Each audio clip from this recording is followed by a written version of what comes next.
Subscribe now and press the bell icon. Never miss an update.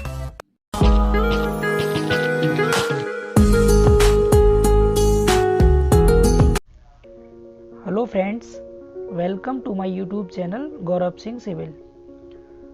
तो दोस्तों, आपने thumbnail देख ही लिया होगा जिसमें कि हम सिविल इंजीनियरिंग का आज एक नया सब्जेक्ट स्टार्ट करने जा रहे हैं जिसका नाम है DSMS। ठीक है, इसकी फुल फॉर्म होती है design of steel and masonry structure. तो सबसे पहले मैं आपको बता दूं कि इसका सिलेबस क्या क्या है, फिर मैं आपको बताऊंगा कि इस सिलेबस को हमें कैसे कैसे स्टडी करना है। और आज की इस वीडियो में मैं DSMS का एक चैप्टर कंप्लीट करा दूंगा और जिसका नाम है स्ट्रक्चरल स्टील सेक्शन। ठीक है, तो आज की हम वीडियो में ये पहला चैप्टर कंप्लीट कर लेंगे, स्ट्रक्चरल स्टील सेक्शन। ठीक है, तो मैं आपको बिल्कुल बेसिक से पढ़ाऊंगा। इस चैप्टर के अंदर हम पढ़ेंगे स्टील क्या होता है, ये कौन कौन से कंपोनेंट से मिलकर बना होता है, किस कंपोनेंट की कितने % वैल्यू होती है, स्टील की क्या क्या प्रॉपर्टी होती हैं, और कुछ इम्पोर्टेंट स्टील के सेक्शंस के बारे में स्टडी करेंगे। ठीक है, तो सबसे पहले हम देखते हैं सिलेबस कि DSMS का सिलेबस क्या क्या है। तो देखिए, सिलेबस बताता हूँ पहले आपको मैं, इसका सिलेबस क्या क्या है। तो देखिए, design of steel and masonry structure का सिलेबस। ठीक है, तो इसका जो सबसे पहला चैप्टर है उसका नाम है basic of design of structure, और दूसरा चैप्टर है स्ट्रक्चरल स्टील सेक्शंस, और तीसरा चैप्टर है स्ट्रक्चरल स्टील कनेक्शन फर्स्ट। तो देखिए, कनेक्शन के 2 पार्ट हैं। अच्छा, मैं इनकी हिंदी साथ साथ आपको बता दूं, तो प्लीज़ करके आप टेक्निकल वर्ड्स को इंग्लिश में याद रखना, फिर भी मैं आपको हिंदी बता देता हूं। ठीक है, तो कनेक्शन बोलते हैं हम जॉइंट को, जोड़। ठीक है, तो इसमें 2 पार्ट हैं जोड़ के कनेक्शन के, एक तो है रिवेटेड कनेक्शन और एक है इसमें दूसरा है वेल्डेड कनेक्शन। ठीक है, 2 कनेक्शन है, एक रिवेटेड कनेक्शन और एक वेल्डेड कनेक्शन। ठीक है, 2 चैप्टर कनेक्शन के हैं। इसके बाद 5वां चैप्टर है, पहला हो गया basic of design of structure, दूसरा हो गया स्ट्रक्चरल स्टील सेक्शन, तीसरा है structural steel connection first part, और फिर सेकंड कनेक्शन। ठीक है, 4th चैप्टर हो गया। 5th चैप्टर है टेंशन मेंबर। इसके बाद 6th चैप्टर है कंप्रेशन मेंबर। पहले मैं आपको चैप्टर्स के नाम बता दूं। ठीक है, 6th के बाद 7वां चैप्टर है स्टील बीम्स, और 8वां है कॉलम बेस एंड फाउंडेशंस, और 9वां है स्टील रूफ ट्रसेस, और 10वां है मैसनरी स्ट्रक्चर्स एंड फाउंडेशंस। ठीक है, तो ये ओवरऑल 10 चैप्टर हैं आपके DSMS के सिलेबस में, जिनमें से जो पहला वाला चैप्टर है ये basic of design of structure, ये केवल मैकेनिक्स और सॉम का रिवीजन है। ठीक है, जो आपने फर्स्ट ईयर और सेकेंड ईयर में अप्लाइड मैकेनिक्स एंड सॉम पढ़ा था उसका रिवीजन है, उसी के सारे टॉपिक को यहाँ पर रिवाइज करके दिखा रखा है। तो ये वाला चैप्टर आप खुद से पढ़ सकते हैं इजीली, ये हमारी स्टील के लिए ज़्यादा यूजफुल नहीं है। ठीक है, इसके कुछ टॉपिक्स आएंगे आगे, तो मैं आगे वाले चैप्टर्स में उसको क्लासीफाई करके आपको समझा दूंगा। ठीक है, तो हम स्टडी करेंगे, स्टार्ट कहाँ से, स्ट्रक्चरल स्टील सेक्शन से। तो आज की हमारी क्लास इसी टॉपिक पर रहेगी, स्ट्रक्चरल स्टील सेक्शन। ठीक, इसके बाद हम आगे फिर जॉइंट के बारे में पढ़ेंगे, जो कनेक्शन है हमारे रिवेट जॉइंट। देखिए, एक तो आपका ये वाला चैप्टर, ठीक है, ये वाला स्ट्रक्चरल स्टील सेक्शन, ये इंपॉर्टेंट है। इसके बाद रिवेट जॉइंट और वेल्ड जॉइंट मोस्ट इंपॉर्टेंट है, और tension member and compression member, ये 4 चैप्टर आपके बहुत ज़्यादा इंपॉर्टेंट है, क्योंकि 50% स्टील आपकी इसी पर डिपेंड है। ठीक है, rivet joint, weld joint, tension member and compression member, इन सब का डिजाइन आपको करना है, तो ये काफ़ी इंपॉर्टेंट है। तो आज की वीडियो हमारी बेसिक सी है, जिसमें कि हम स्ट्रक्चरल स्टील सेक्शन कंप्लीट कर लेंगे, और ये थ्योरी बेस हमारा जो टॉपिक है, टोटल का टोटल थ्योरी बेस है। तो मैं आपको इस वाली वीडियो को स्लाइड के माध्यम से ही कंप्लीट कराऊंगा। इसके बाद हम जो भी रिवेट जॉइंट या वेल्ड जॉइंट या टेंशन मेंबर और कंप्रेशन मेंबर पढ़ेंगे, ये न्यूमेरिकल पे बेस्ड है, तो मैं आपको इसको बोर्ड पे करा दूंगा। ठीक है, तो आज की जो वीडियो रहेगी हमारी स्ट्रक्चरल स्टील सेक्शन के ऊपर, ये स्लाइड की फॉर्म में होगी। ठीक है, और जो भी मैं आपको पढ़ाऊंगा आज, उस सब का PDF भी दूंगा, तो आप डिस्क्रिप्शन से लिंक ओपन करके PDF डाउनलोड कर लीजिएगा। ठीक है, और जो भी आपकी 3rd और 4th चैप्टर की क्लासेस रहेंगी आगे की, वो सब मैं आपको बोर्ड पे प्रोवाइड करा दूंगा। क्लियर? तो जो भी बच्चे हमारे चैनल पर पहली बार विजिट कर रहे हो तो सबसे पहले वो चैनल को सब्सक्राइब कर लीजिए, ठीक है, ताकि आने वाली नई वीडियो का नोटिफिकेशन भी आपके पास तक पहुंच सके। क्लियर? तो चलिए स्टार्ट करते हैं हम आज का पहला चैप्टर, स्ट्रक्चरल स्टील सेक्शन। ठीक है, जो सबसे पहला चैप्टर मैंने आपको बताया ये वाला, इसको आपको होल्ड करना है, ऐसे नहीं पढ़ना है, ये आपके सिलेबस में नहीं है। ठीक है, सिर्फ दे रखा है रिवीजन के लिए, इसमें 100 और मैकेनिक्स के टॉपिक है, उसको आप छोड़ सकते हैं। तो आप स्टार्ट करेंगे स्ट्रक्चरल स्टील सेक्शन से। तो चलिए आइए स्टार्ट करते हैं नया चैप्टर अपना, स्ट्रक्चरल स्टील सेक्शंस। ठीक है,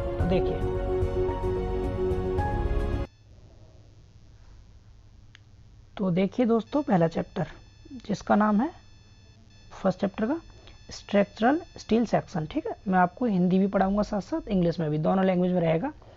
तो इसको हिंदी में कहते हैं हम संरचनात्मक इस्पातीय खंड। ठीक है, थ्योरी का पोर्शन है, थोड़ा इंटरेस्ट के साथ पढ़िएगा प्लीज़। तो देखिए सबसे पहले आपको बताता हूँ स्टील होता क्या है, स्टील किसे कहते हैं। तो स्टील मटेरियल्स का कंपोजिशन होता है। ठीक है, किसे कहते हैं, कंपोजिशन ऑफ मटेरियल्स को हम बोलते हैं स्टील, यानी कि पदार्थों के कंपोजिशन को बोलते हैं, यानी इसमें कई सारे मटेरियल मिले होते हैं। ठीक है, और इसका जो मेन कंपोनेंट होता है स्टील का वो होता है आयरन। समझ पा रहे हैं, मेन कंपोनेंट क्या होता है स्टील का, आयरन। लोहा स्टील का, इस्पात का सबसे मुख्य संघटक होता है। ठीक है, और देखिए इसमें एक नीचे एक लाइन लिखी हुई है, आयरन को अन्य पदार्थों के साथ मिश्रित करके इसके यांत्रिक गुणधर्मों जैसे कि टेंसाइल स्ट्रेंथ, डक्टिलिटी, ईटीसी में सुधार किया जाता है। यानी कि जो आयरन होता है, आयरन को हम स्टील में मिला, मतलब स्टील बनाने के लिए यूज़ करते हैं, जो कि स्टील का एक मेन कंपोनेंट होता है। तो हम इसके जो मैकेनिकल प्रॉपर्टीज होती हैं, जैसे कि टेंसाइल स्ट्रेंथ हो गया या डक्टिलिटी हो गया, इन सब में सुधार करते हैं। समझ पा रहे हैं? तो आप बिल्कुल बेसिक सी 2 लाइन आपको याद रखनी है स्टील में, कि कंपोजिशन ऑफ मटेरियल्स को हम स्टील बोलते हैं और मेन कंपोनेंट स्टील का क्या होता है, आयरन होता है। इतना समझ पा रहे हैं? ठीक है, तो सबसे पहले हम आयरन के बारे में थोड़ा सा पढ़ते हैं कि आयरन क्या होता है, कौन कौन सी फॉर्म होती है आयरन की, आयरन का सबसे शुद्ध रूप क्या होता है, तो इतना देखते हैं। ठीक है, तो फिलहाल आप स्टील में इतना याद रखेंगे कि कंपोजिशन ऑफ मटेरियल्स को हम बोलते हैं स्टील और मेन कंपोनेंट स्टील का आयरन है। ठीक है, तो अब देखिए आगे आयरन के बारे में। तो सबसे पहले हम देखते हैं पिग आयरन। ठीक है, 3 है आयरन मेन, पिग आयरन है, कास्ट आयरन है और रॉट आयरन है। ठीक है, पिग आयरन को हिंदी में बोलते हैं कच्चा लोहा। तो क्या होता है कच्चा लोहा, देखिए सामान्यतः लोहा पिग आयरन के रूप में उपलब्ध होता है, यानी कि जो आयरन होता है वो पिग आयरन की फॉर्म में ही प्राप्त किया जाता है। ठीक है, कच्चा लोहा अयस्कों को झोंका भट्टी में पिघलाकर बनाया जाता है। ठीक है, तो अयस्क कौन से, लोह अयस्क, जो आयरन ओर्स होते हैं उन सबको ओवन में पिघला करके हम क्या बनाते हैं, पिग आयरन बनाते हैं। समझ पा रहे हैं, यानी लोहा सामान्यतः नॉर्मली लोहा जो है पिग आयरन के रूप में ही हमें उपलब्ध होता है, और हम पिग आयरन को, जो आयरन ओर्स होते हैं उनको ओवन में पिघला करके बनाते हैं। इतना क्लियर। दूसरा आता है हमारा कास्ट आयरन। ठीक है, तो जो पिग आयरन था, इस पिग आयरन के शुद्धिकरण से, शुद्धिकरण मतलब हो गया इसको हम क्लियरिफाई करके, थोड़ा क्लीन करके, शुद्ध करके, थोड़ा प्योर करके पिग आयरन को क्या बनाते हैं, कास्ट आयरन बनाते हैं। समझ पा रहे हैं, यानी पिग आयरन के शुद्धिकरण से हमें मिलता है कास्ट आयरन। क्लियर। और कास्ट आयरन में जो कार्बन की मात्रा होती है वो होती है 2 से 4%। ठीक, यानी कि कास्ट आयरन क्या होता है, पिग आयरन के शुद्धिकरण से कास्ट आयरन प्राप्त होता है, और कास्ट आयरन में कार्बन की मात्रा कितनी होती है, 2 से 4% होती है कार्बन की मात्रा। समझ पा रहे हैं। और इस कास्ट आयरन की जो टेंसाइल स्ट्रेंथ है वो तो कम होती है। ठीक है, और कंप्रेसिव स्ट्रेंथ जो होती है वो होती है ज़्यादा। क्लियर। तो कास्ट आयरन के बारे में आपको कितना याद रखना है कि ये पिग आयरन के शुद्धिकरण से प्राप्त होता है, और कास्ट आयरन में कार्बन की मात्रा 2 से 4% होती है, इसकी टेंसाइल स्ट्रेंथ कम होती है और कंप्रेसिव स्ट्रेंथ ज़्यादा होती है। ठीक है, अब आते हैं रॉट आयरन पर। तो देखिए दोस्तों, ये क्वेश्चन एसएससी जेईई में कई बार पूछा गया है कि लोहे का सबसे शुद्ध रूप कौन सा होता है। तो जो रॉट आयरन होता है, जिसको हम हिंदी में पिटवा लोहा बोलते हैं, ये लोहे का सबसे शुद्ध रूप होता है। ठीक है, रॉट आयरन। तो याद रखेंगे, लोहे का सबसे शुद्ध रूप रॉट आयरन होता है। ठीक है, इसमें जो कार्बन की परसेंटेज मात्रा है बहुत कम होती है। बहुत कम का मतलब है सबसे कम इसी में होगी, 0.15% होती है। ठीक है, कार्बन की मात्रा। अब जब कार्बन की मात्रा इसमें कम है, तो जो इसकी डक्टिलिटी एंड मेलेबिलिटी है ये ज़्यादा होगी। ठीक है, तो डक्टिलिटी एंड मेलेबिलिटी का गुण इसमें अधिक होता है। समझ पा रहे हैं। रॉट आयरन क्या होता है? रॉट आयरन लोहे का सबसे शुद्ध रूप होता है। इसमें कार्बन की मात्रा 0.15% होती है और इसमें डक्टिलिटी एंड मेलेबिलिटी का गुण होता है। ठीक है, तो डक्टिलिटी किसे कहते हैं? देखिए, डक्टिलिटी का मतलब हो गया कि अगर हमारे पास कोई भी देखो, डक्टिलिटी की डेफिनेशन होती है कि किसी भी पदार्थ का एक ऐसा गुण, किसी मटेरियल का एक ऐसा गुण जिसके कारण हम उस मटेरियल को पतले पतले वायर्स की फॉर्म में, वायर बोलते हैं तार को, ठीक है, थिन वायर्स की फॉर्म में अगर हम उसे बदल सकते हैं तो उसे बोलते हैं हम डक्टिलिटी। किसी पदार्थ का वह गुण जिसके कारण उस पदार्थ को पतले पतले तारों के रूप में बदला जा सकता है, उसे कहते हैं डक्टिलिटी। और मेलिएबिलिटी क्या होता है? ठीक है, आघात वर्धनीयता बोलते हैं मेलिएबिलिटी को हिंदी में, और डक्टिलिटी को कहते हैं तन्यता। ठीक है, तो मेलिएबिलिटी क्या होती है? यानी किसी भी पदार्थ का एक ऐसा गुण जिसको हम पतली पतली सीट्स की फॉर्म में, सीट बोलते हैं चादर को, ठीक है, अगर हम पतली पतली सीट की फॉर्म में कन्वर्ट कर दे रहे हैं तो उसे कहेंगे मेलिएबिलिटी, और अगर हम थिन वायर की फॉर्म में, पतले तार के रूप में अगर कन्वर्ट कर रहे हैं तो उसे बोलेंगे डक्टिलिटी। तो जो रॉट आयरन होता है उसमें डक्टिलिटी और मेलिएबिलिटी दोनों का गुण होता है।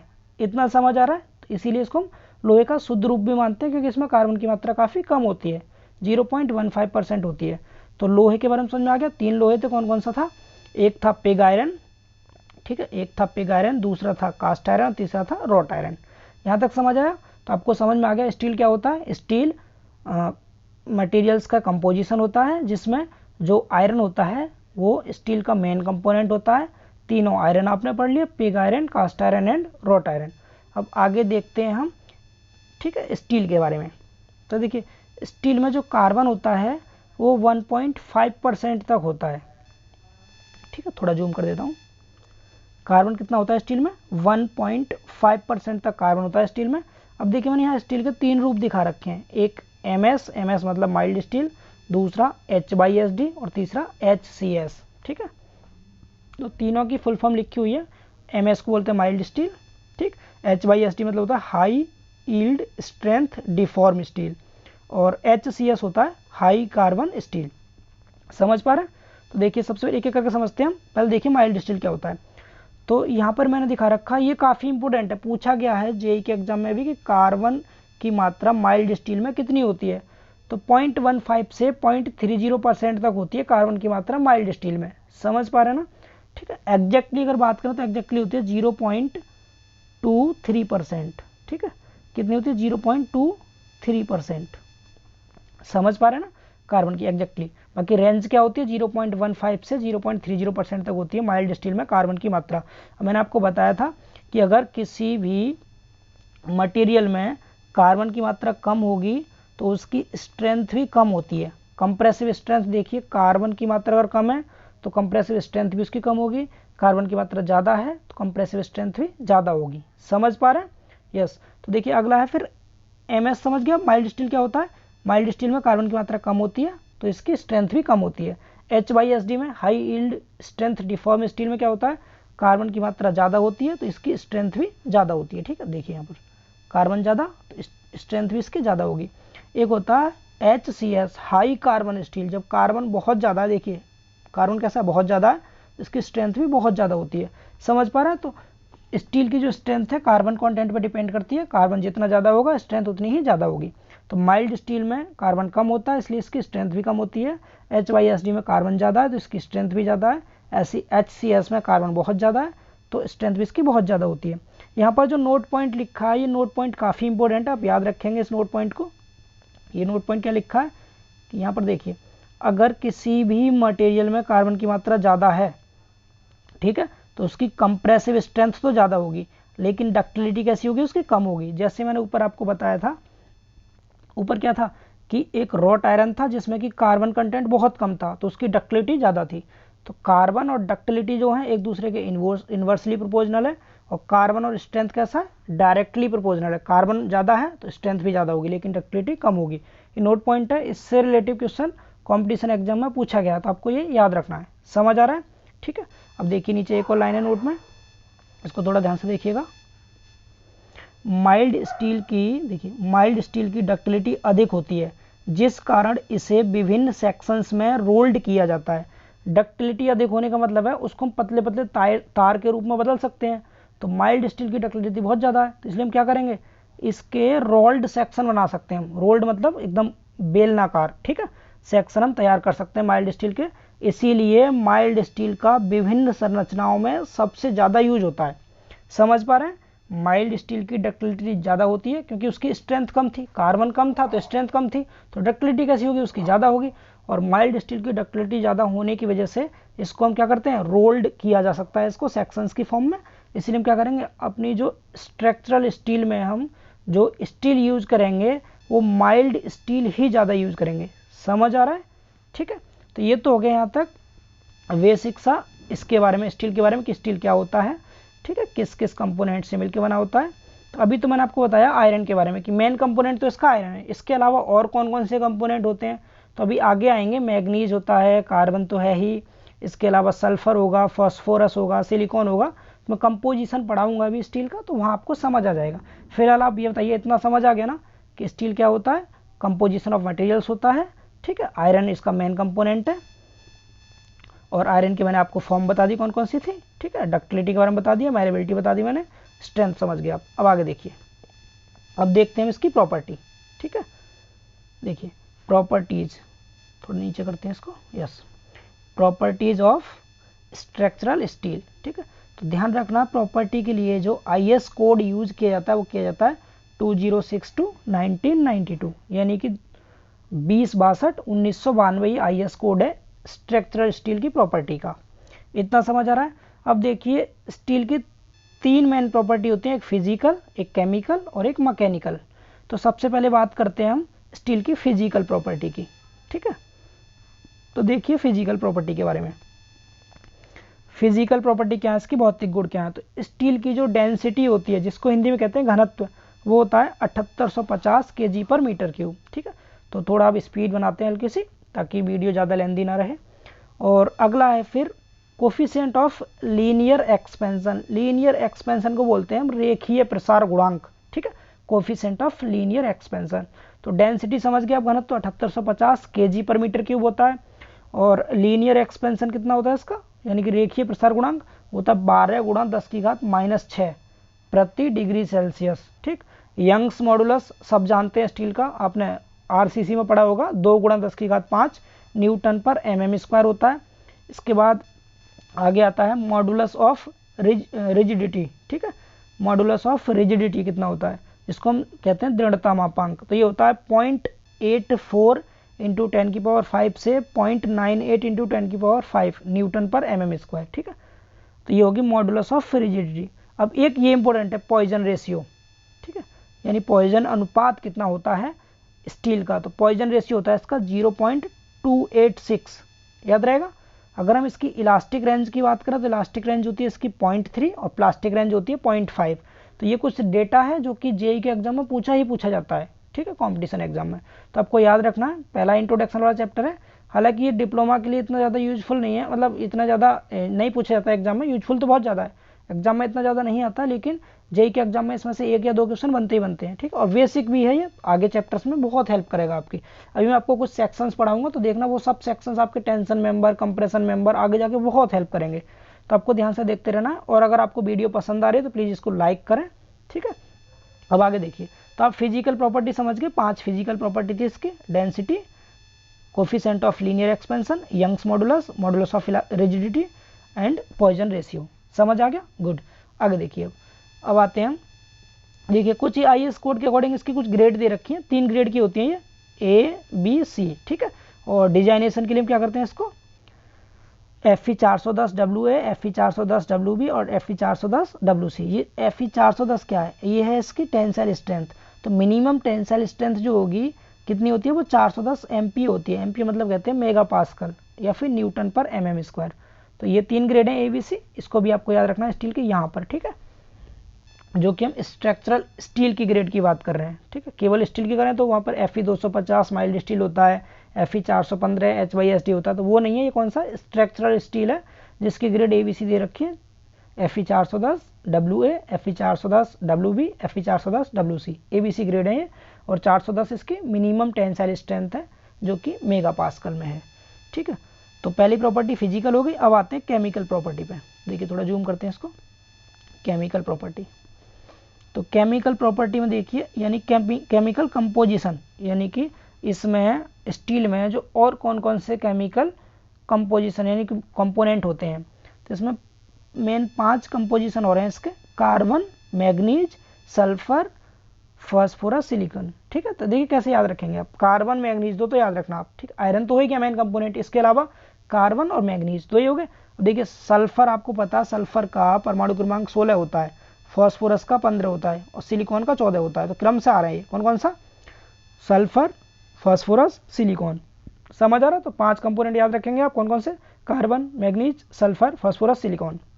ठीक है, अब देखिए इनकी परसेंटेज वैल्यू। कार्बन जो होता है 0.23% यूज किया जाता है स्टील में। ये पूछा गया एग्जाम में, केवल आपको पहला याद रखना, बाकी इतनी इंपॉर्टेंट नहीं है। कार्बन कितना होता है, 0.23% होता है। मैग्नीज होता है 1.5%, सल्फर होता है 0.05%, फास्फोरस होता है, देखिए सल्फर, ठीक है, इसके बाद फास्फोरस होता है 0.05 और सिलिकॉन होता है 0.4। तो देखिए दो तो सेम है, कौन कौन से, सल्फर और फास्फोरस 0.5 यानी 0.05 और 0.05। ठीक है, सिलिकॉन 0.4% होता है, कार्बन आपको पता ही है 0.23% और मैग्नीज हो गया 1.5%। ये सब के सब ग्रेड ए के लिए हैं। ठीक है, तो ग्रेड ए के लिए आप याद रखना सिर्फ। तो ये केमिकल कंपोजिशन हो गए। अब आते हैं इसके तीसरी प्रॉपर्टी, कौन सी है, मैकेनिकल प्रॉपर्टी। मोस्ट इंपोर्टेंट है मैकेनिकल प्रॉपर्टी, तो उसको देखते हैं। तो देखिए मैकेनिकल प्रॉपर्टी, ठीक है, ये है इसकी मैकेनिकल प्रॉपर्टी। थोड़ा नीचे कर देते हैं, यस, मैकेनिकल प्रॉपर्टी। ठीक है, ये भी ग्रेड FE 410 के लिए है, ये चाहे ABC तीनों होंगे। ठीक है, तीनों के लिए यही है सेम। तो इसकी यील्ड स्ट्रेस की बात करते हैं। यील्ड स्ट्रेस को हम FY से प्रदर्शित करते हैं। यील्ड स्ट्रेस की हिंदी होती है पराभव प्रतिबल। ठीक है, FY। तो देखिए ये डिपेंड करता है डाया पर, जो भी आप छड़ ले रहे हैं, जो भी बार ले रहे हैं उसके डाया पर। अगर किसी भी बार का डाया 20 mm से कम है तो उसके लिए FY की वैल्यू 250 MPa रहेगी। याद रखना, बहुत इंपॉर्टेंट है। ठीक है, अगर किसी भी छड़ का डाया 20 से 40 mm है तो उस केस में FY की वैल्यू 240 लेते हैं, यील्ड स्ट्रेस की वैल्यू। और अगर डाया 40 mm से ज़्यादा है तो 230 MPa यूज करते हैं। समझ पा रहे हैं, 20 mm से कम डाया के लिए 250, 20 से 40 के लिए 240 और 40 से ज़्यादा के लिए 230। समझ आ गया, ये थी यील्ड स्ट्रेस। अब मैकेनिकल प्रॉपर्टी के बाद आता है आपका चौथी प्रॉपर्टी है इसकी, परमीजबल स्ट्रेस कितनी होती है। ठीक है, परमीजबल स्ट्रेस, जिसको हम अनुज्ञेय प्रतिबल कहते हैं हिंदी में, परमीजबल स्ट्रेस को। तो परमीजबल स्ट्रेस के लिए IS कोड याद रखेंगे 800/1984। ये आपको ध्यान रखना है। ठीक है, WSM मेथड के लिए स्टील के लिए IS कोड यही होता है, IS 800/1984। अगर LSM मेथड के लिए पूछा जाए स्टील का IS कोड तो 800/2007 होता है। कितना होता है, 800/2007। ठीक है, ये होता है। समझ पा रहे हैं, तो ये इसका IS कोड था। अब देखिए परमीजबल स्ट्रेस में, अनुज्ञेय प्रतिबल में कौन कौन से स्ट्रेस होंगे। एक तो होगा एक्सियल टेंसाइल स्ट्रेस, एक बेंडिंग स्ट्रेस और एक होगा शियर स्ट्रेस। ठीक है, शियर के 2 पार्ट होंगे, एक मैक्सिमम और एक एवरेज। समझ पा रहे हैं, तो देखिए ध्यान से। सबसे पहले हम बात करते हैं इसके एक्सियल टेंसाइल स्ट्रेस की। देखिए एक्सियल टेंसाइल स्ट्रेस होती है इसकी 0.6 FY। FY आपको अभी ऊपर बताया था मैंने, FY क्या था, FY था यील्ड स्ट्रेस। दिख रहा है FY, यहाँ पर यील्ड स्ट्रेस था। ठीक है, ये रहा यील्ड स्ट्रेस FY। तो इस यील्ड स्ट्रेस का, इस पराभव प्रतिबल का कितना होता है, ये एक्सियल टेंसाइल स्ट्रेस, तो 0.6 FY होता है। अब कभी कभी ये पूछ लेता है कि एक्सियल टेंसाइल स्ट्रेस के लिए फैक्टर ऑफ सेफ्टी की वैल्यू क्या होती है। तो आप FY में 0.6 FY से डिवाइड कर दीजिए, तो यहाँ से जो वैल्यू निकल के आती है वो हो जाएगी इसकी FOS यानी फैक्टर ऑफ सेफ्टी की वैल्यू कितनी होती है, 1.67। समझ आ रहा है, ये पूछा गया है। मैंने देखिए यहाँ पर JEE के जितने भी इंपॉर्टेंट क्वेश्चन इस चैप्टर से बन सकते थे उन सबका डेटा इंक्लूड कर दिया है आपके लिए, ताकि आपको दोबारा स्टील को नहीं पढ़ना पड़े। समझ आ रहा है ना, तो प्लीज़ वीडियो को लाइक ज़रूर करें। ठीक है, क्योंकि आपकी इस वीडियो को बनाने के लिए पहले मैंने हैंड रिटन नोट्स तैयार किए थे, हाथ से लिखे नोट्स, फिर उसका PDF बनाया है, तब जाके मैं आपको वीडियो रिकॉर्ड कर रहा हूँ, फिर अपलोड करना है। तो बहुत मेहनत लगती है वीडियो बनाने में। तो प्लीज़ जितने बच्चे भी वीडियो देख रहे हैं सभी लाइक ज़रूर करें। ठीक है, तो टेंसाइल होगी आपकी एक्सियल टेंसाइल स्ट्रेस, समझ आ गया 0.6 FY।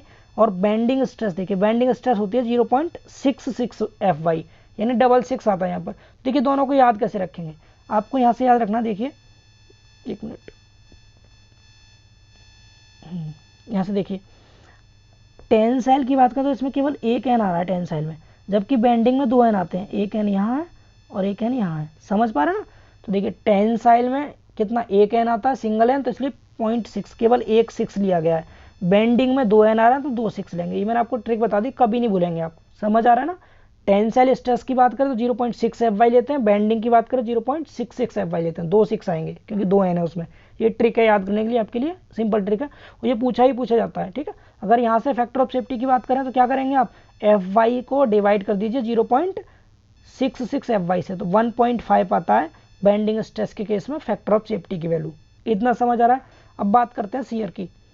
तो देखिए शियर स्ट्रेस, अगर मैक्सिमम शियर स्ट्रेस की बात करें तो 0.45 FY होता है, 45 FY, और अगर एवरेज की बात करें तो 0.40 FY होता है।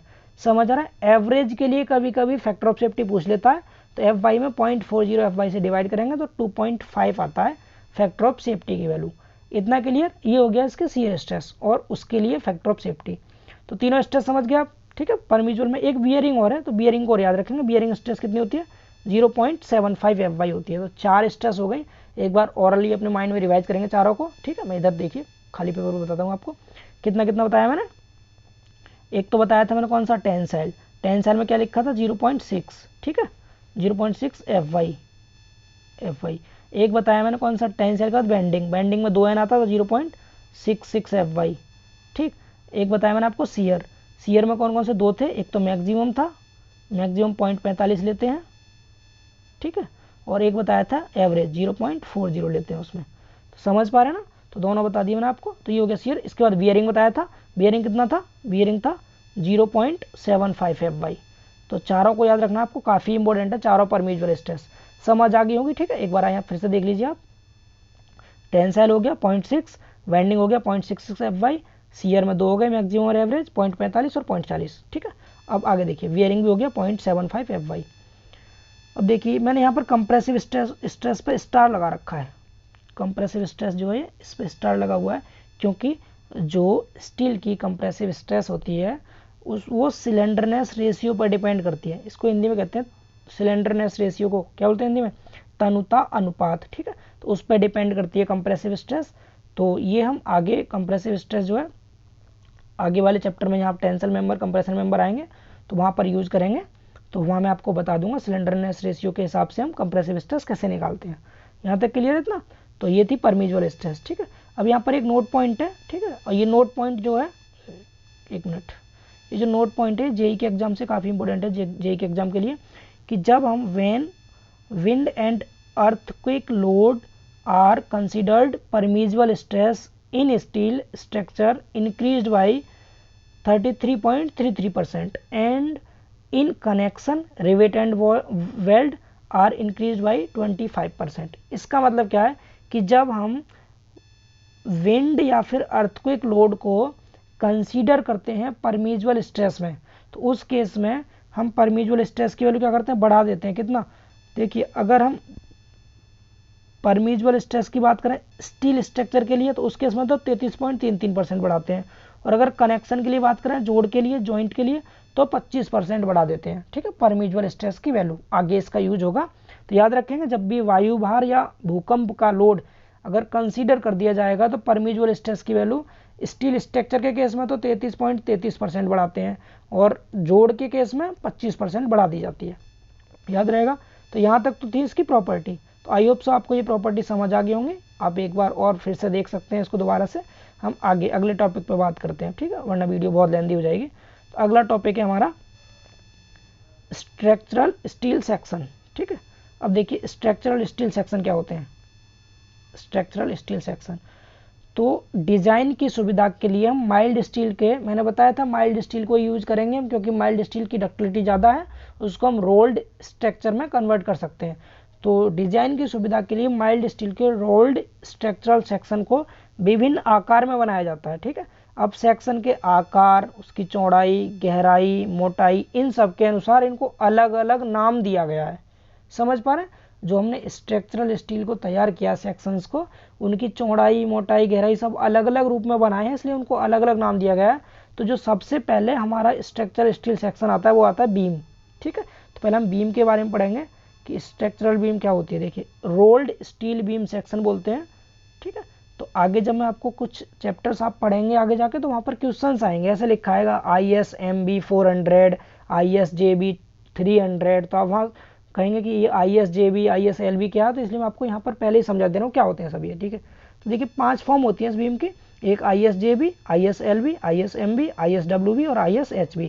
इनकी फुल फॉर्म इंपॉर्टेंट है, आप याद रखेंगे। IS तो होता है इंडियन स्टैंडर्ड, ठीक है।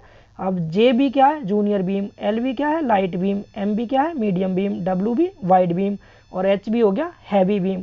तो आपको फुल फॉर्म याद रहेगी, फुल फॉर्म क्या क्या होगी, ठीक है। तो अगर मैं ISJB की बात करूँ तो हो जाएगा Indian standard junior beam, ISLB हो जाएगा Indian standard light beam, ISMB Indian standard medium beam, ISWB Indian standard wide beam, wide मतलब चौड़ा, ठीक है। ISHB Indian standard heavy beam, ठीक है। तो अब आपके जो एग्जाम में क्वेश्चन पूछा जाता है वो क्वेश्चन ये आता है जो मैंने यहाँ पर एग्जाम्पल लिखा हुआ है।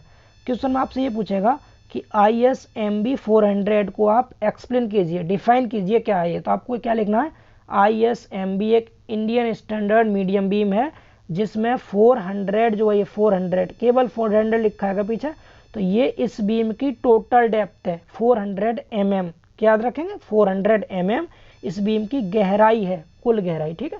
तो मैंने यहाँ पर बीम का सेक्शन दिखा रखा है, देखिए आई शेप में होती है बीम।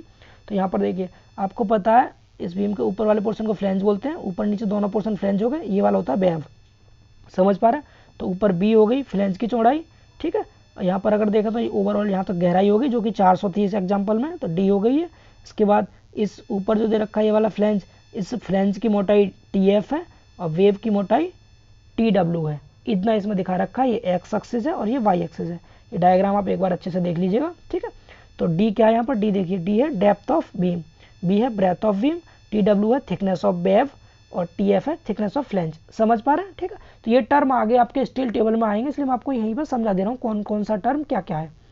अब देखिए कुछ यहाँ पर मैंने थोड़ा सा डेटा लिखा है, IXX, IYY, ZXX, ZYY, RXX, RYY, ये स्टील टेबल में एज इट इज वैल्यू लिखी है इन सबकी, तो आपको वहाँ पर दिक्कत नहीं होगी आगे समझने में कि IXX क्या है, IYY क्या है, RXX क्या है। तो मैं आपको यहाँ बता देता हूँ। देखिए I फॉर होता है इनर्सिया, I फॉर होता है इनर्सिया, तो इसीलिए हम इसको बोलते हैं I को मूवमेंट ऑफ इनर्सिया, समझ पा रहे हैं। तो यहाँ पर IXX जो है ये क्या है, एक्स अक्ष पर मूवमेंट ऑफ इनर्सिया है।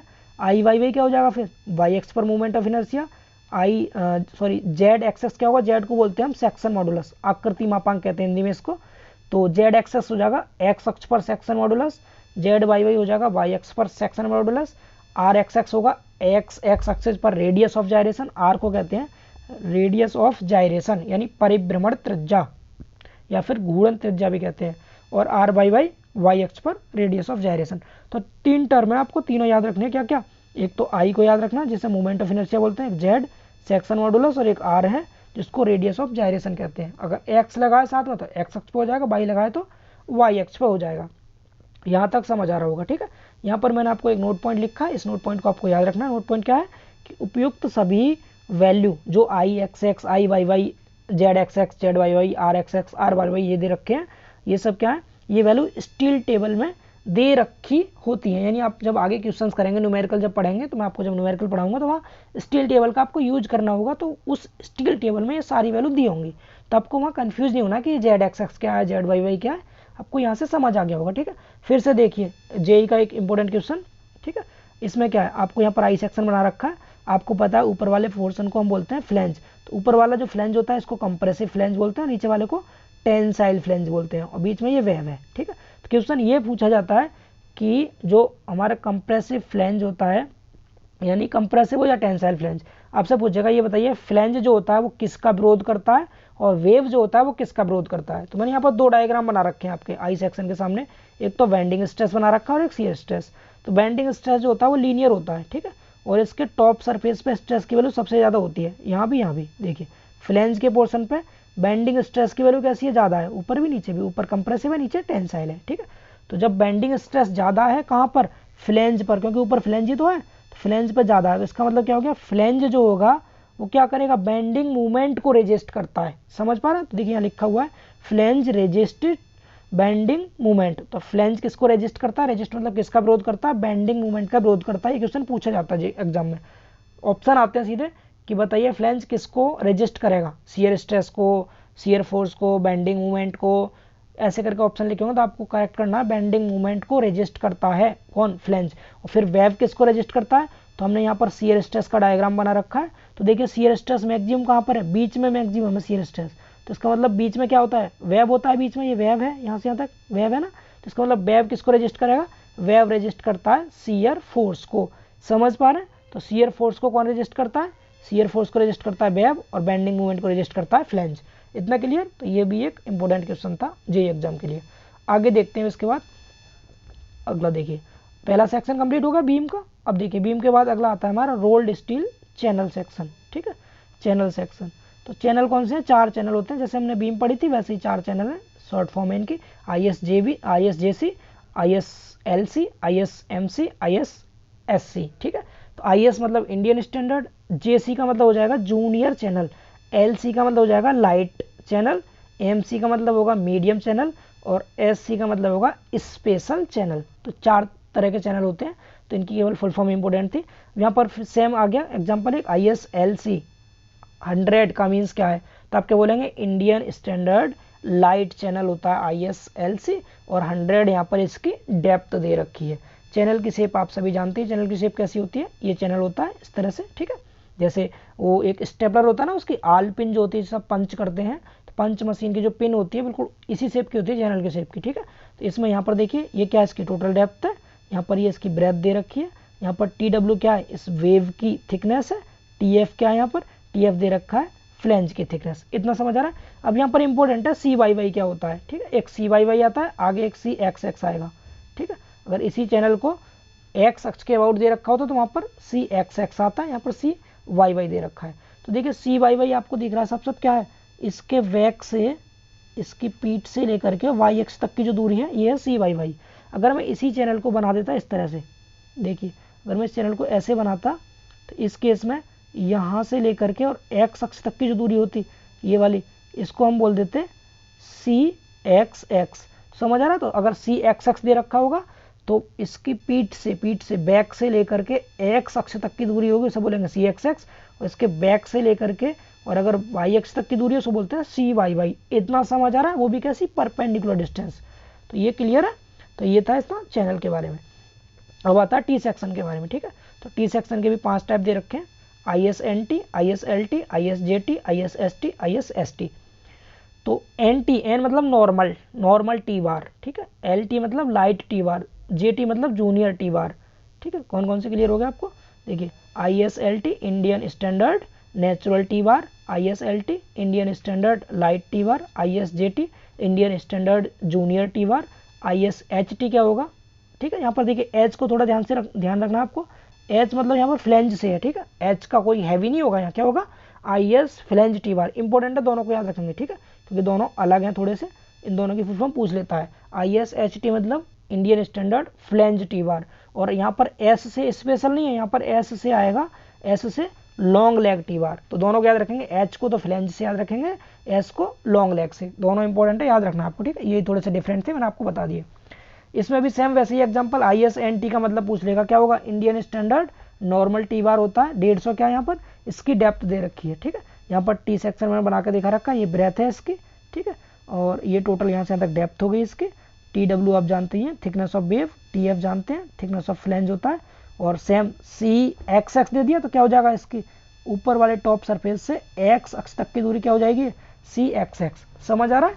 ठीक है, अगर CYY कहता तो क्या होता फिर, यहाँ से Y अक्ष से, और ये TB, इसमें CYY नहीं दे रखा होगा आपको, क्योंकि TB सेक्शन जो, अगर T सेक्शन इस फॉर्म में दे देता है ऐसे करके, तब तो हम बता भी सकते थे इस तरह से कि यहाँ से लेकर के और इसके बैक तक की दूरी, तब तो बता देते इजीली। ठीक है, लेकिन यहाँ पर केवल आपको याद रखना है CXX। तो याद रहेगा CXX क्या है।